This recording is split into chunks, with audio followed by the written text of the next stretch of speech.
We've covered records before that are easy to find in the dollar bin because there was just so many of them. And that is not the case with this record. There was not a ton pressed. I mean, it's put out by Warner Brothers, so it's not like a incredibly rare record, but it was a very poorly reviewed album. And Bernie Krause has actually stated that he is not a fan of this record and feels mostly embarrassed by the content. However, there are some fans, and I am one of them. So I don't fault anyone for disliking this record. There's a lot of musical whiplash going on. There's a lot of sounds and styles that don't seem to fit together at all upon first listen, but for me, that's actually part of the charm of this album. You really don't know what's coming next when you first few spins, I would say. Really. Yeah, absolutely. So that was track 2 as just an example of the musical whiplash on here. Track 1 is a cover of a Scott Joplin rag, and they don't make it very weird. It's just like it's just a Scott Joplin rag with with some like vocal choruses on it, and then it goes right into this early looping synthesizer piece. It feels like we've talked before about how a lot of in the late 60s there were a lot of the psych bands that would include a ragtime number on their albums, and it feels like there was also this tendency to go back to with experimental artists, especially ones getting into like synthesizer work. It seems like it's not uncommon to find these like early American composers revisited. The United States of America, that group, I feel like there's some of that on their album. Mm-hmm. Absolutely. Yeah, and Bernie Krause especially has a strong folk music background. He was actually a member of the Weavers for about a year. I saw that. In the mid-60s. Oh, wow. Yeah, he replaced Pete Seeger's position in the group before the Weavers broke up in 1964. Yeah, because he was a guitarist originally, right? Yes. And yeah, his relationship with folk music, I think, shines the strongest on this record because there's a strong kind of folk pop element going on, which some people consider to be kind of a sellout move with the pop songs on here. But I mean, this record does not play like an album that was, made for the radio kind of thing. It's still deeply weird in presentation. If it's a money grab, it's a really bad money grab. Yeah, and that was not their intention from anything that I have read. It reminded me a little bit of Mason Williams. You guys know who he is? Yeah, a little bit. Classical Gas, the famous instrumental piece. Mm-hmm. That album, I think it's called the phonograph record, Mason Williams phonograph record. That album is like all over the place and kind of quirky and bizarre too. And it's like he was trying on a bunch of different hats, and you see the result of that. And I feel like that's what this sounds like too. Yeah. And, they've stated that was kind of the intent of this record, is they had all these pieces that they wanted to put onto a record, and there was an attempt to combine all these radically different sounds into one album. And the common critique is that they did similar things on their previous 2 records, but they did a much better job of kind of seamlessly blending these different styles, whereas this one is a stronger like musical juxtaposition where there's some common threads throughout, but they have a much wider spectrum of genres that they cover in here.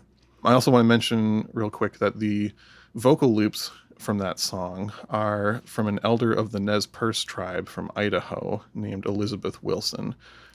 Bernie Krause had visited the tribe over a course of a few years and befriended some of the members and did that recording, the initial recording of Elizabeth Wilson, with her permission, and the track was made with the permission of the tribal elder as well. Mm-hmm. Yeah, this would have 1972 is right in that time period that the American Indian movement had a strong presence in the media.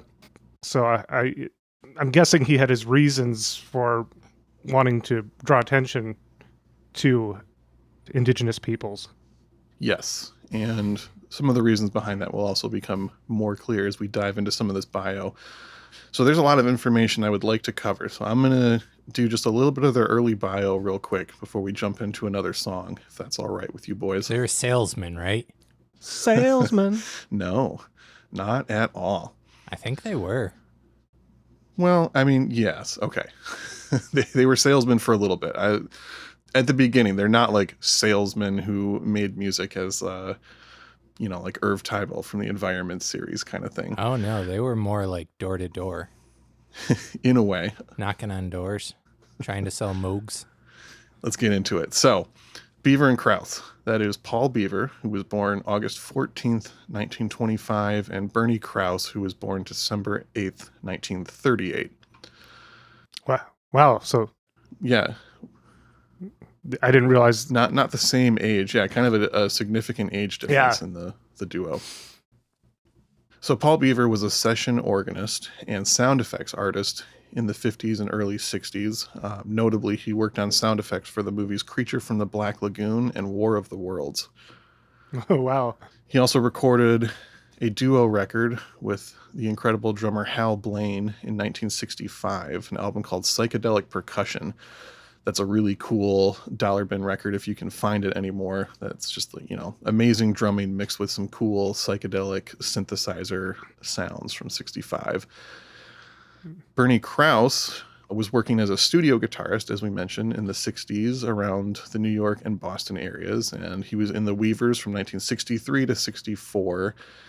And then shortly after the group broke up, he moved to the West Coast and began experimenting with synthesizers. I read that he briefly even did some session work for Motown. I believe it. He was born in Detroit and was working as a studio engineer and producer in the Ann Arbor area while pursuing an undergraduate. Mm-hmm. Okay, that would make sense then. He was probably going door to door, seeing if anybody wanted to buy any guitar parts. I have no record of that being a fact, but if you would like to believe it, that's it's canon. It's fine with me. Okay, it's canon now. So in the mid-60s, a guy named Jack Holzman from Elektra Records introduced Beaver and Krause, as they were two of the only people he knew interested in this burgeoning synthesizer technology. So this was 1966 when they met and started working together. And they pooled their resources and bought an early Moog synthesizer, which at the time cost them about $12,500 in the mid-60s. Yep, I had seen that it was like almost all of their combined life savings that they spent on this Moog. Yeah, it was like buying a house. Yes. Yeah, absolutely. They were committed. So after purchasing the Moog and spending a lot of time working on these early synthesizer sounds, they worked with the legendary composer Mort Garson on an album called The Zodiac, Cosmic Sounds. And then shortly after this, they became the official West Coast sales reps for the Moog synthesizer company. And there it is. That's what Jeremy was waiting for. Told you so. Yes. They're actually a very big reason why the Moog and synthesizers in general became popular around that time period, because they were the ones not quite going door to door, but using all their connections in the music industry to promote this instrument. And it quickly started taking off for people. I heard they lived next door to Mickey Dolenz and went and knocked on his door. Oh, I mean, I know that they I made that up. I'm convinced sorry. the monkeys. I can't. Oh my God. Wow. Jeremy, you're fired. Peter and I are the only ones left to talk about this record for the rest of the episode. I'm sorry. I've got a lot of notes and I don't need anybody derailing me. All right? Sean, do you have the sound effect of the guy falling into water to oust Jeremy here? No, I deleted that one. I'm sorry. It would have been perfect. Feeling mischievous. It's Halloween. I'm sorry. Fair enough. You can stay. Where were you, Sean? In 1967, while working as the Moog salesman, they set up a Moog display at the Monterey Pop Festival and were pushing this on all of the hippie musicians out there, getting some new people convinced. One of the famous people that they convinced to purchase a Moog was the Beatle, George Harrison. One of the features that they offered as salesmen of the Moog was that, if a high-profile musician purchased one, either Beaver or Krause would often deliver it and show them how to use it. So in this case, Bernie Krause showed up at George Harrison's house, helped him set up his new instrument, showed him how to make some cool sounds on it, and then performed a demonstration piece presenting like the range of the instrument. And without his knowledge or consent, George Harrison recorded this demonstration piece and then ended up releasing it as the entire B-side to his 1969 album Electronic Sound. Again, not crediting Bernie Krause or paying him any royalties. And Bernie has claimed that when he confronted George Harrison about this, George was just like, whatever, I'm a Beatle. I'm always right. I'll do whatever I want. Yeah. Like, maybe I'll send you some money later, but you're not getting credit or royalty for this. Oh, Very in contrast to the way the public generally perceives George Harrison, this very thoughtful, quiet, spiritual person. And that, the nice Beatle, the less problematic Beatle. Yeah. Which may still be technically true, but I think all four of them had more than enough of their issues. Yeah. And they had been living in a fantasy world for basically their entire adult lives, as you know, which True. George Harrison was probably 26 years old at the time. Yeah, it's that story because there's very detailed accounts that Bernie Krause has about that interaction. It's very unpleasant and very unprofessional on George Harrison's end. Well, we'll leave the bio right there and play another song. can you do another spooky sound before it, though? Another spooky sound? Yeah. All right, ready? Here you go.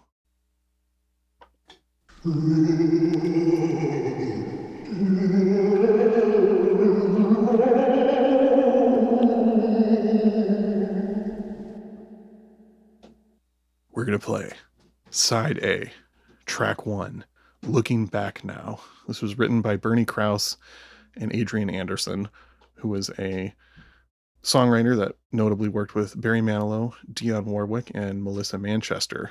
The vocals are by Bernie Krause, plus the Beaver Krause Celestial Choir. Where does all the time go? Like in a dream, I see myself. Oh, looking back now, past the days of my life, I can hardly believe that I just didn't care. Wash me down, Lord, wash me down now. It's my new time around.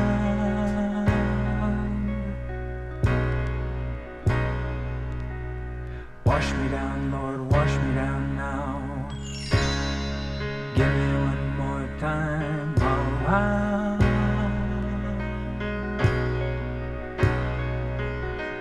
Shadows alone, faded dim by the sun. Everything's gone, lost between now and then. Wash me down, Lord, wash me down now. I'm going one more time around.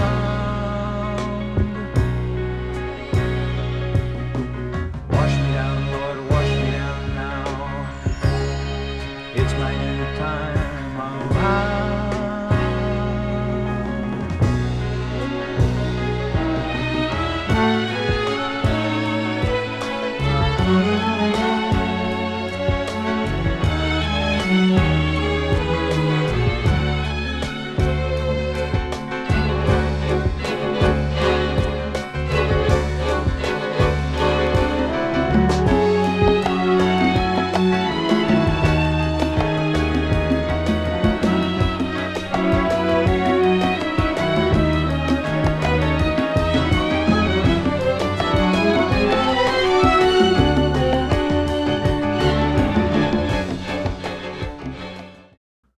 Once again, a very polarizing track on this record.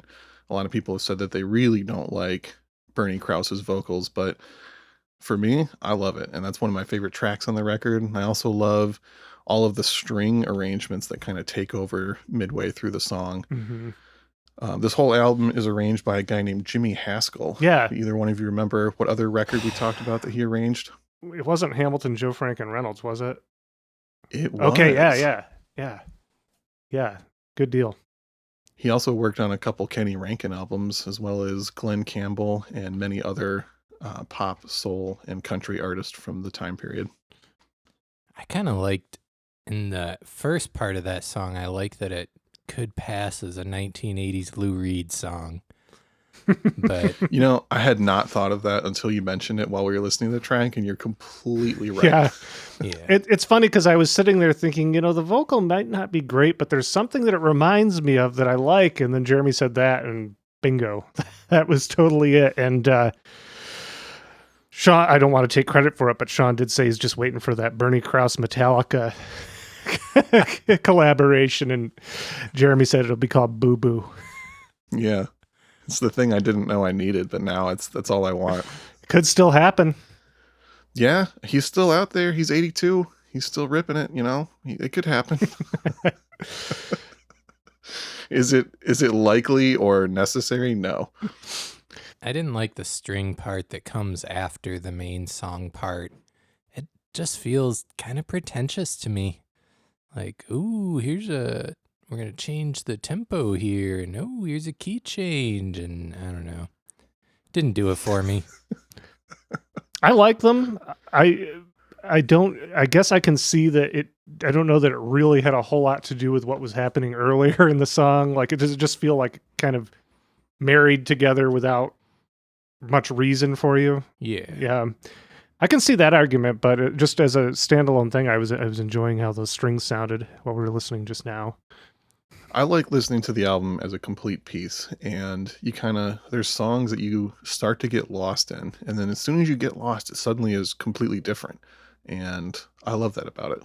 But like we said, that is the one thing that really divides people on this record. You want to jump back into some more bio? Yeah, tell us about Mickey Dolenz. All right. So apparently it was true that he sold one to Mickey Dolenz. It just didn't go down like Jeremy said. So to further complicate and convolute things. Yeah. So we were in 67 and 69 with the George Harrison thing and them selling the Moog synthesizer. Another notable thing around that time in 1968, they released an influential album called The Nonesuch Guide to Electronic Music. This was a box set of a kind of demonstration record of the synthesizer and its capabilities and tonal palette. And for a lot of people, it was the first time they'd ever really heard synthesizers and was a big part of what kind of sparked the growing interest in this new instrument. So as a result of all these things, over the next few years, Beaver and Krause became some of the most in-demand session musicians, playing synthesizers and sound effects on countless music and film projects, sometimes working 80 hours a week on various projects. So some of the musicians that they'd either inspired to purchase a synthesizer or just were playing music on includes the Monkees, because as Jeremy said, they convinced Mickey Dolenz to buy one, and he was a early famous person who was very interested in the synthesizer sound. And you can hear Beaver and Krause playing on their song Star Collector from the Pisces, Aquarius, Capricorn, and Jones Limited album. Mm-hmm. Some other notable tracks that you can hear these guys on in the background is The Byrds, Space Odyssey from the Notorious Byrd Brothers album. Neil Young, they're playing on the song The Old Laughing Lady from his self-titled album. They're on the song Cool, Cool Water by the Beach Boys from the Sunflower album. They're on The Doors' Strange Days. Wow. And they also contributed score and sound effects to films like The Graduate, Cool Hand Luke, Rosemary's Baby, Catch-22, Invasion of the Body Snatchers, and they also worked on some television, including The Twilight Zone and Bewitched. Wow. They're just interspliced into entertainment.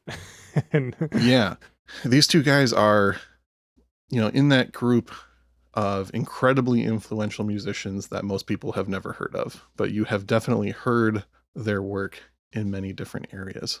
One quick thing about their session working with the Doors, Bernie Krause stated that the result of them doing that inspired him to vow to never touch drugs again because they were supposed to come in and do a handful of overdubs to all these tracks. So they got to the studio, set up, were ready to go. And then the Doors came in and wanted to record some more stuff before the studio musicians added to it. And he said he just sat there all night watching them get like more and more fucked up and less able to play their instruments. And it was like not till like the early hours of the next morning when they were able to actually start performing. He said it was just so frustrating and so sad to watch these great players just deteriorate in front of him over the course of the night that he decided he never wanted to be a part of that. Yeah, and that's them with a guest in the studio. Like, Yeah. wow. So that takes us to the late 60s, early 70s, and due to the rise of their influence and popularity, they were signed initially to the Warner Brothers subsidiary 7 Arts, and they released an album called Ragnarok in 1969. And then they were signed officially to the actual Warner Brothers label and released the trio of albums, In a Wild Sanctuary, Gandharva, and All Good Men. There's a few notable things about the other 2 records in that trilogy as well. There's a song called Walking Green Algae Blues from the In a Wild Sanctuary record. And that is the earliest or one of the earliest musical pieces to feature a long segment of animal sounds as components of the orchestration. The concept required them to gather their own recordings of wildlife because at that point there wasn't a lot of available, sound effects and recordings that they could get their hands on. So Paul Beaver was unwilling to get down and dirty and go out into nature and explore for these samples, so Bernie Krause took that on, and in 1968 he ventured out into the woods to collect audio samples, which in turn sparked a lifelong passion for recording natural soundscapes that we will talk about a little bit more later on. Another interesting song from the record In a Wild Sanctuary, there's a track on there called Spaced, which features a synthesizer note that expands into a giant glissando and then resolves on a major chord at the end. And this whole concept was basically ripped off, copied note for note, and condensed and then reused as the famous THX sound logo that you hear before just about every movie in theaters. Oh, far out. That was used in the movie When a Stranger Calls as well. Mm-hmm. 1978. Wow, I didn't know that Beaver and Krause originated that. Yeah, the secret influencers, I'm telling you.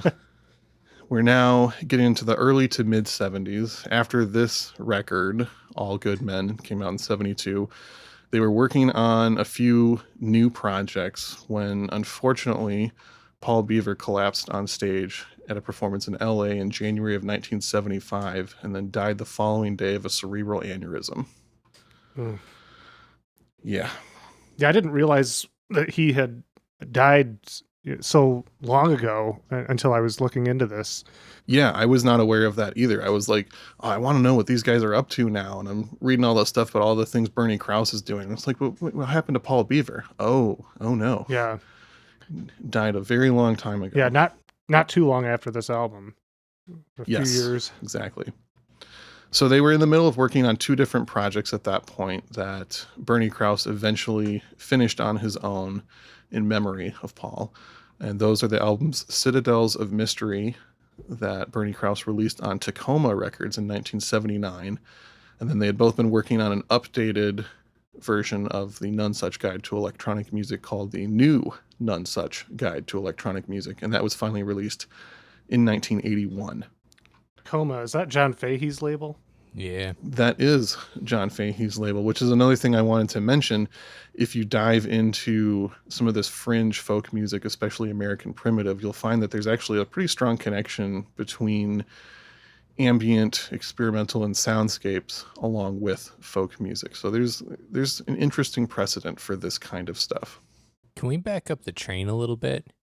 Did you Back it up? You hinted that you were going to explain why Warner Brothers footed the bill for this trilogy. Well, I mean, I think there's 2 reasons for that. One, bigger record labels were a lot more willing to experiment on weird projects around this time. There's plenty of other examples of highly non-commercial music still getting on a major label just because, weird stuff was making money. So they just kind of didn't know what was going to hit and just kind of throwing everything at the wall sometimes.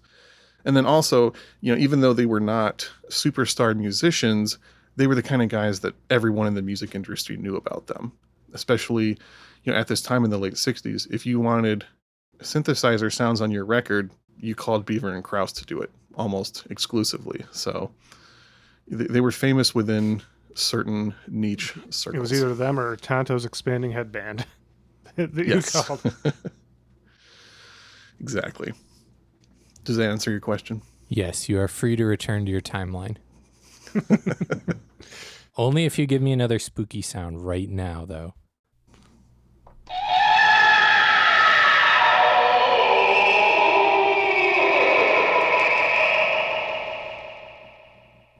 Thank you.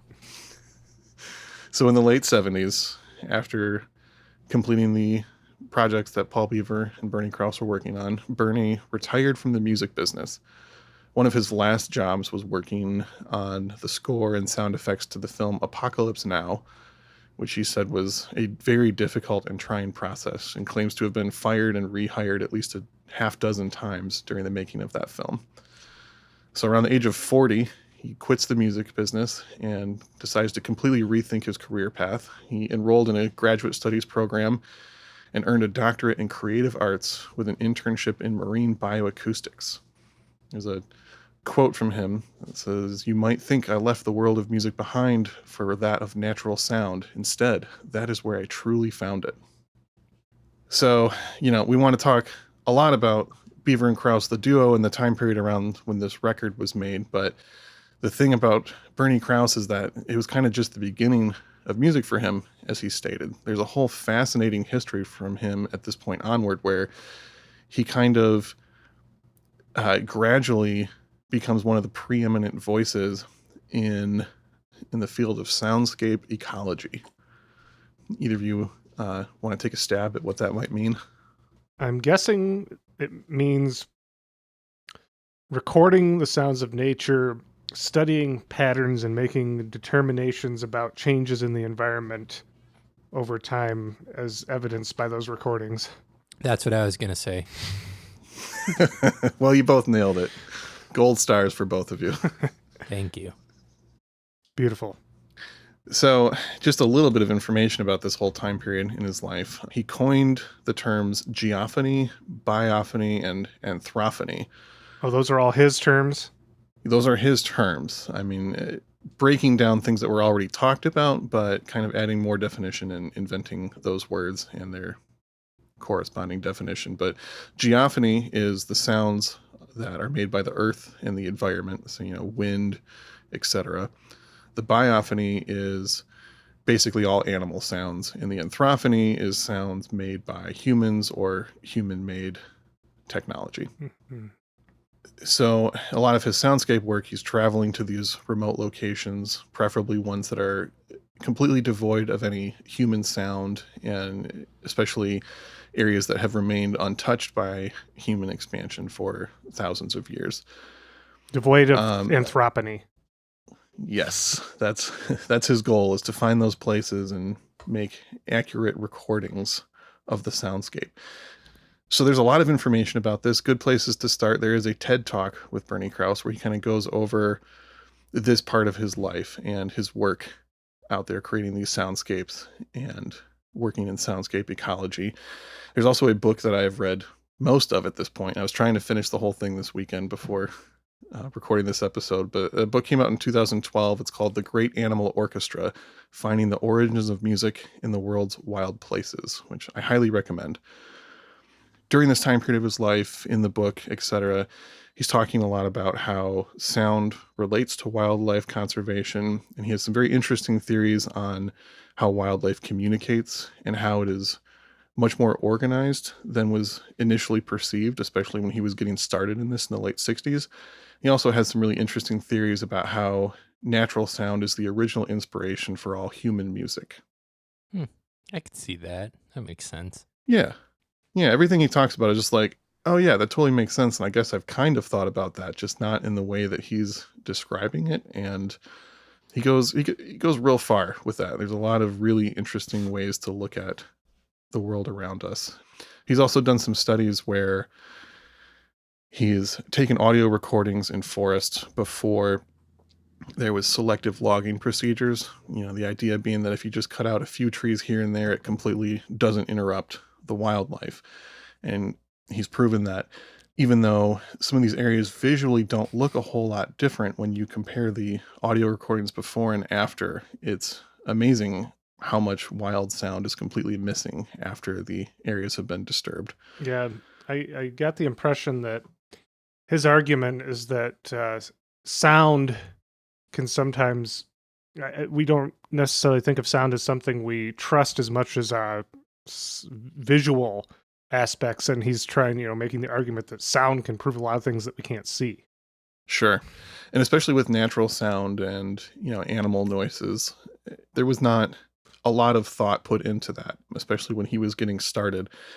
And the field of soundscape ecology, when he was getting into it, basically the only use for it was finding and isolating sounds of specific animals to kind of collect and preserve these different voices. And he was one of the first people to focus more on the big picture soundscape and understanding these natural areas by listening to all of the animals within it. And he was one of the first people to notice that all the different species of animals were occupying their own specific frequency ranges so that you could have this seemingly chaotic natural sound when all of it is actually more rhythmic and more structured than you might actually think, and more so than a lot of his colleagues at the time were thinking. So he's been highly influential in these scientific fields over the past several decades. I actually had Bernie Krause come in and record my introduction for our rewind of the bread episode where I was in the woods. I was like, Yeah, Peter's scared of the woods. He didn't want to go in there. yeah. I needed a field guide. Speaking of being, secret influencers, and you've probably heard songs that Beaver and or Krause played on without realizing it. You've probably, if you've ever been to a natural history museum, you've probably heard some Bernie Krause recordings for the soundscapes that are used in the different displays. Does he also record the sounds you hear in the grocery store in the produce section? It's possible. They're everywhere, man. Very influential. All right, let's dive into another song. Yeah, what are we doing next? We're gonna play the first track on the B side. This is a cover of Johann Sebastian Bach's Prelude.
See, that song tickles this genre of record that I'm just not into, which is Bach or other Baroque type classical being performed on synthesizers. Switched on Bach. Yeah. Yeah, there's like a whole range of those records out there that I don't get. They're right over my head as to why people enjoy them, but somebody enjoys them. Yeah, that's the oddities section of dollar bin collecting. The stuff that you're either buying because you genuinely like this weird oddball stuff, or often people just collect it just to have strange things. But yeah, you're right. There was an interesting trend around this time period, especially from the great Wendy Carlos, of doing these classical synthesizer crossover records. And, that's probably the reason why they have that element on here as well. Also has some nods to the Synergy project that we covered early on in season 1. Definitely. And continues to just show the wide range of influences that are present on this record. Yeah. Very disparate album. Mm-hmm. Mm-hmm. It's like a mixtape. So we mentioned the cover art being cool. Either one of you guys want to describe what's on there? There is a big stone fish head, right? I don't know if it's made of stone or if it's just a giant fish, but yeah. I gotta pull it up real quick. There's elements that jump out at you right away, and then some things that you don't notice until you take a real close look at it too. There's the giant fish coming out of this kind of sea of green forest next to this castle of sorts. Yeah. And then if you look real close, the fish is like leaping out of this forest to try and eat a hot air balloon. And then the moon, it kind of looks like a large fish eye on there. So it's a highly surrealistic, interesting cover art. That was done by a guy named Ed Thrasher, who has worked on many, many projects overseeing the art on albums, but 2 very notable records that he worked on are Jimi Hendrix's Are You Experienced and Prince's Purple Rain. Oh, wow. Whoa. Looks like he also Yeah. did Van Morrison's Astral Weeks. Interesting. Yep. Bernie Krause collaborated with Van Morrison a couple times as well. Oh, really?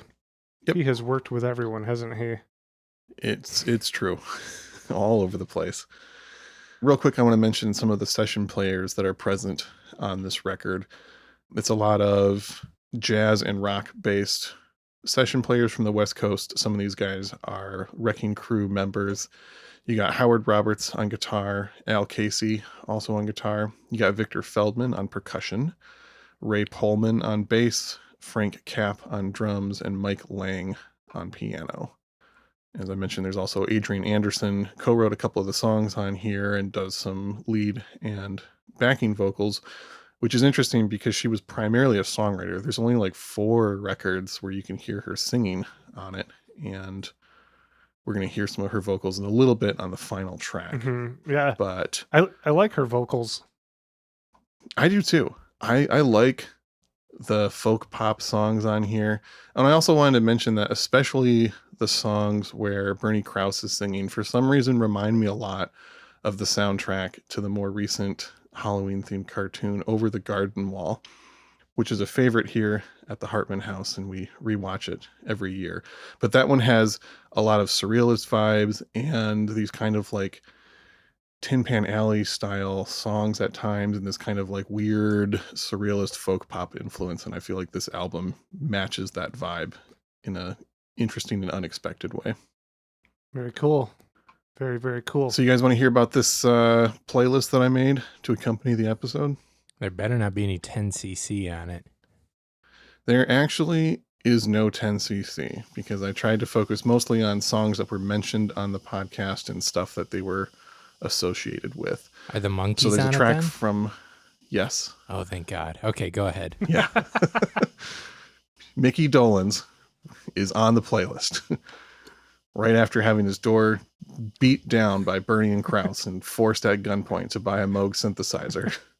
That's how I remember it too. Yeah, exactly. So you got a track from the Cosmic Sounds album by the Zodiac. There's a track from Hal Blaine's Psychedelic Percussion. Neil Young song that we mentioned, The Old Laughing Lady. The old laughing lady. There's some Beaver and Krause material from In a Wild Sanctuary. The song Spaced from the THX sound logo that we talked about. Walking Green Algae Blues with the soundscape mixed in. Mystic Moods Orchestra, who Paul Beaver played with on a couple of different records. I've said before, it's one of my favorite dollar bin cheese thrift store groups to collect. There's some Quincy Jones on here. There's a famous sample at the beginning of the track Ironside that you'll recognize from hip hop, and that synthesizer was played by Beaver and Krause. I am Ironside. Not quite. That's the one. Nailed it.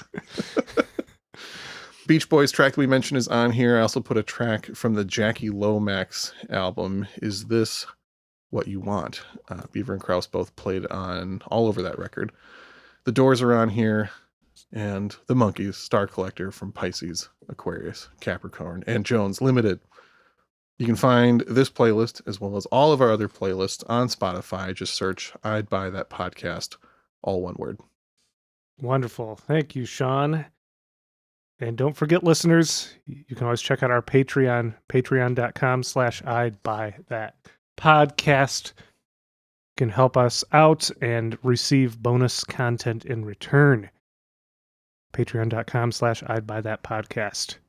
But of course, if you financially can't support us, you can always just tell a friend about this wonderful record collecting podcast that you listen to and hang out with us, your buds, every week. Word of mouth is a great way to advertise. The best form of advertising, they say.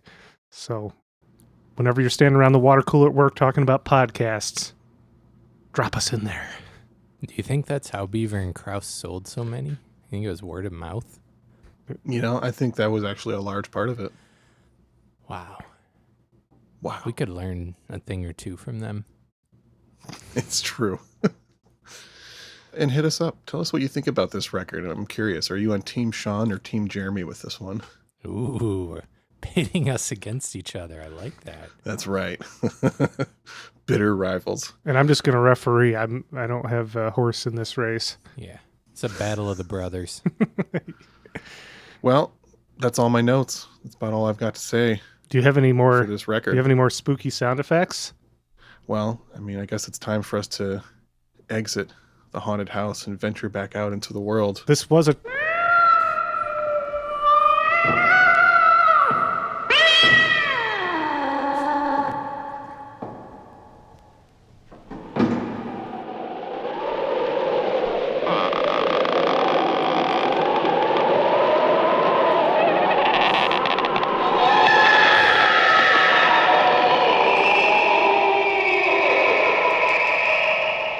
Sean, I think your cat Philly Boy Roy didn't want me to leave. It's true. Can never leave this haunted house again. This is a truly haunted record that you brought us, Sean. I think so. Truly, truly legendary, truly haunted. Well, thanks for listening. I've been your host, Sean Hartman. I've been your host, Jeremy Ruggles. And I have been your host, Peter Cook. What are we leaving on again, Sean? It's one that Adrian Anderson sings on? Yes, we are going to leave on the title track, All Good Men, co-written by Anderson and Krause, with vocals by Adrian Anderson. Excellent. We'll see you next time on I'd Buy That for $1. Hashtag Team Jeremy.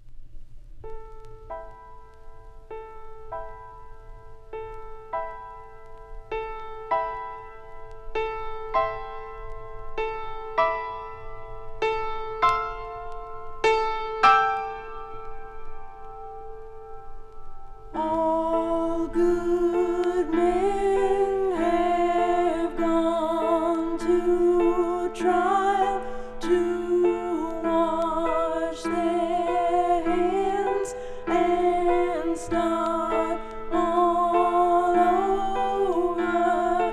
Yesterday the angel came. Now all we know is gone forever. Time has spread her wings